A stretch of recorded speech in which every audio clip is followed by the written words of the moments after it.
Hi ladies, can you introduce yourself and the role that you do, please? Hi, my name is Lapupa and I'm a consultant social worker. And my name's Rachel and I'm an assessment team manager.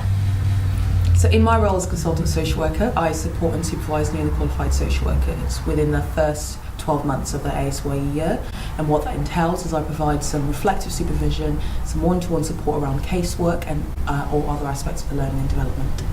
And I manage a team of 6 social workers and we take referrals from our MASH service and each day we look through the referrals and assess the risk proportionately for children and their families.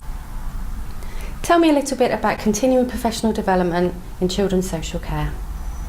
So one of the things we promote in Somerset are weekly CPD sessions that are currently facilitated by consultant social workers. An example of one of these recently was one on safe uncertainty, which opened up discussions for the local authority around how we perceive and manage risk. And one of the things that Somerset offer their social workers is a postgraduate course through Bristol University. That's something that I'm currently completing, and it's 6 modules, and at the end of it you get a postgraduate diploma in advanced social work. Can you tell me a little bit about one of the challenges your team's encountering at the moment?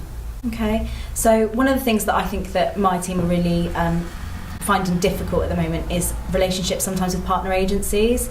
That was identified in our Ofsted report in November 2017. We want to build that. We know that that's something that we need to work upon. So to do that, we're creating lead roles with team managers and social workers with those agencies so that our communication can increase considerably. And we're also holding partnership days that we're having quite good turnout from other agencies, just to try and build those relationships, create those conversations and have an appreciation of each other's challenges.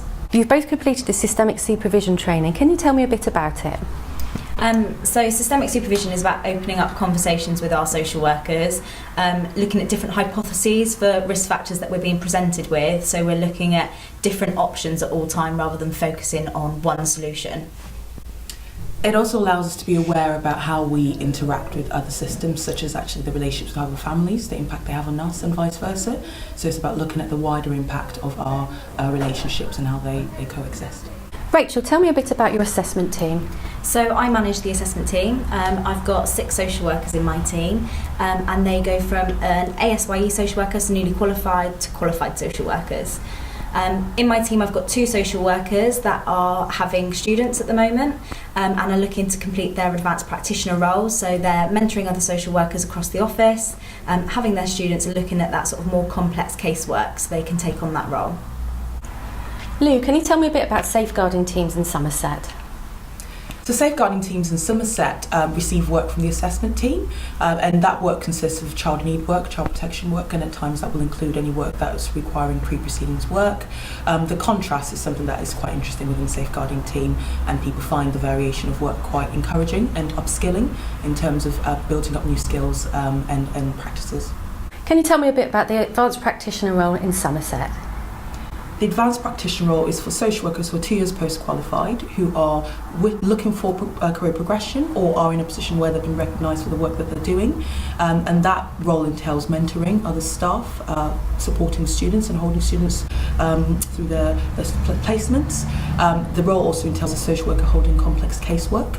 Currently we're looking at supporting advanced practitioners in taking lead specialisms in areas that they're interested in. So I've been managing one of our assessment teams for the last year, but 2 years before that I've been an advanced practitioner within the safeguarding service. I really like this role because I think that when you're a social worker and you feel that you're holding complex work and you're being acknowledged for the sort of development you've made within your practice, it's a perfect role for that. Lou, can you tell me a bit about the Practice Educator programme?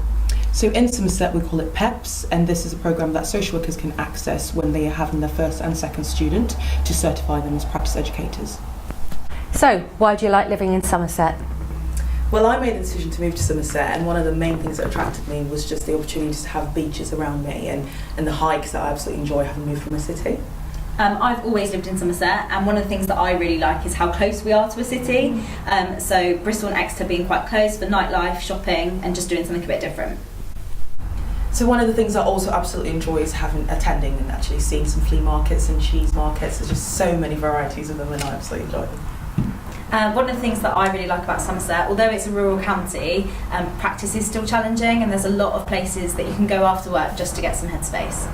And one of the things to do is attend Glastonbury.